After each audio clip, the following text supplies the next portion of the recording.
Today, we're going to connect two worlds that could not seem farther apart: the super-modern, logical world of software development and the ancient, misty realm of Celtic mythology. It's a connection that, believe it or not, reveals something absolutely fundamental about the digital world we live in. And it all kicks off with one pretty weird question. I know, it sounds a little out there, right? But the answer to this question actually unlocks one of the biggest economic puzzles of the internet age.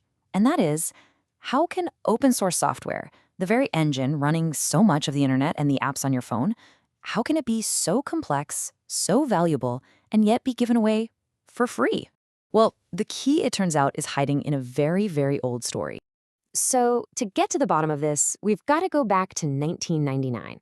A guy named Eric S. Raymond, who's a huge deal in the open source movement, was trying to explain this whole free software thing to economists who were, frankly, baffled. And to do it, he didn't reach for a chart or a spreadsheet. He reached for a myth, a story about a magic cauldron. Okay, so before we dive into the myth itself, we really need to understand the puzzle Raymond was trying to solve. Let's unpack the really weird economics of open source. Raymond's whole idea really boils down to this one simple but crucial distinction. All software, he says, has two different kinds of value. First, you've got sale value, what you can sell it for, the price on the box. But then you've got its use value, which is the value it creates by actually helping you get something done. Think about it like a hammer. Its sale value is a few bucks at the hardware store. Its use value is building an entire house. Big difference. And this is where it gets crazy. We tend to think the software world is all about big companies selling products, right? Like Microsoft or Adobe. But Raymond argues that's just the tip of the iceberg. He estimated that a whopping 95% of all software code isn't written to be sold at all. It's custom built inside companies to be used, to run everything from their accounting systems to their factory robots. It's the hidden plumbing of the global economy. And that exposes this huge misunderstanding.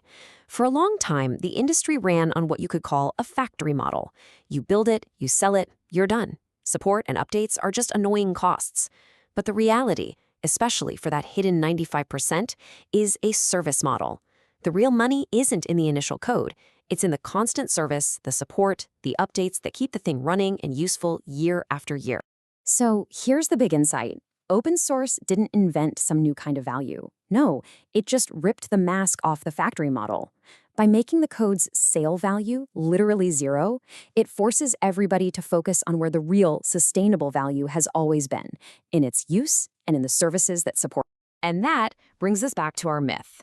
To really get what Raymond was talking about, we have to step away from the world of code for a minute and journey into ancient Welsh legend to find this magical cauldron. The object at the heart of this story is called the Pair Dadeni. It roughly translates to the Cauldron of Rebirth, and it's a super powerful artifact from the Mabinogi, which is basically the great epic collection of Welsh myths. Now, this was no ordinary cooking pot, not even close. The Pair Dadeni had this one absolutely incredible power. It could bring the dead back to life. You could take a soldier killed in battle, place him in the cauldron overnight, and by morning, he'd be alive again, ready to go right back into the fight. It was literally an endless supply of regenerating soldiers. And what's wild is that this isn't just some fantasy story. Archaeologists have found actual ancient cauldrons that were thrown into sacred lakes and bogs as ritual offerings. They were seen as these powerful vessels connecting our world to the other world, the world of the living to the dead. The myths were echoing something real. But the story of the Pair Dadeni isn't just about its amazing power. It's really about its destruction. And it's this twist in the tale that holds the deepest lesson for us. So as the legend goes, a huge war breaks out between the Welsh and the Irish. And during this war, the Irish army manages to capture the cauldron.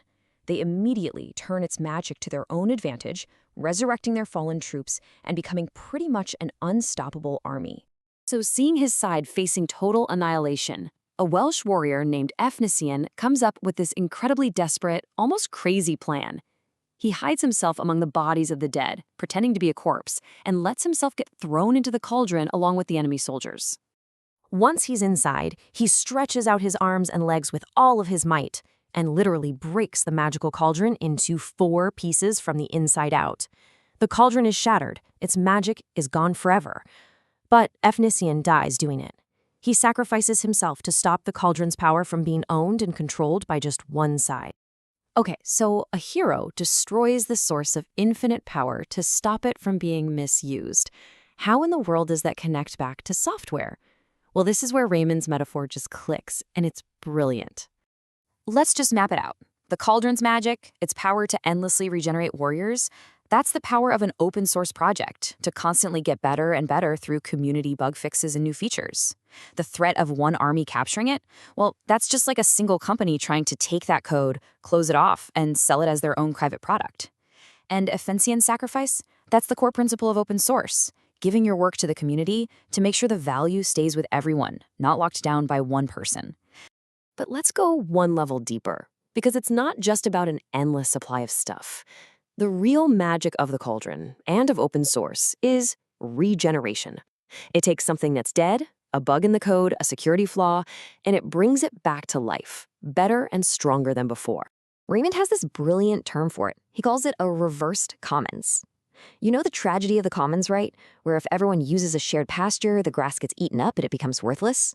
Well, open source is the exact opposite.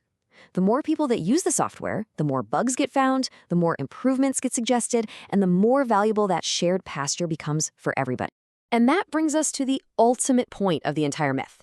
The second the Irish army tried to hoard the Cauldron's power for themselves, the moment they tried to capture its sale value, if you will, they started the countdown to its destruction.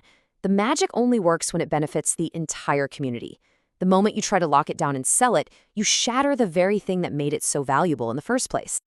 It really makes you think, doesn't it?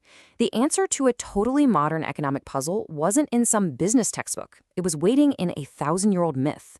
And it kind of makes you wonder, what other blueprints for our digital future are just sitting there, hiding in plain sight in the oldest stories we tell ourselves?